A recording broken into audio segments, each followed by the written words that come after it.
السلام عليكم مشاهدي ومتابعي قناة ماركت إيموبيلي طنجة. نتمنى تكونوا في أفضل الأحوال داخل أو خارج أرض الوطن.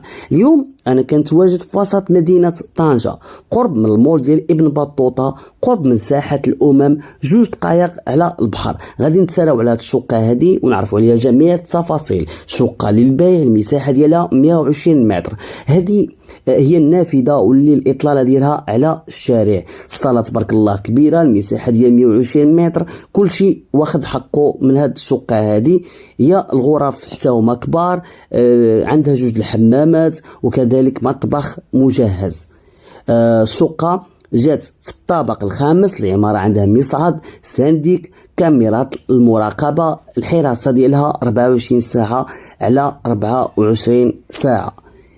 كما كتشوفوا الصباغة، فصاحبة الشقة طال الله الصحة دارت مجموعة من الإصلاحات في هاد الشقة هذه.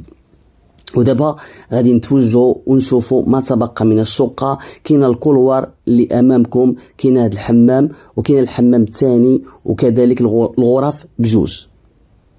فإلا كنت يا عزيزي المشاهد اول مره كتشاهدني، فمالك الا تعمل الاشتراك وتفعل الجرس باش تعيش معايا رحله البحث على مختلف العقارات هنا في مدينه طنجة. ولا عندكم نوع من العقار وبغيتوا تعرضوا على القناه، تواصلوا معايا على الرقم اللي كيبان لكم في اسفل الفيديو. هذه الغرفه الاولى عزيزي المشاهد، كيف ما كتشوفوا المساحه ديالها كبيره، الاطلاله ديالها على الباتيو. كذلك الغرفه الثانيه عندها الاطلاله ديالها على الباتيو وكذلك عندها بالكون. الباتيو المساحه ديالو كبير، وهذا كيخول الشميشه تبارك الله الدخول على هاد الغرف بجوج، رغم انهم جاو الاطلاله ديالهم على الباتيو. فانا كنحاول نصور لكم حتى الباتيو كيف ما كتشوفوا. الساعه اللي كنصور فيها انا تقريبا 5:30 ديال العشيه، فما احتاجيتش انني نشعل الضوء. كيف ما كتشوفوا يعني الغرف بجوج ضرب فيهم الشمس.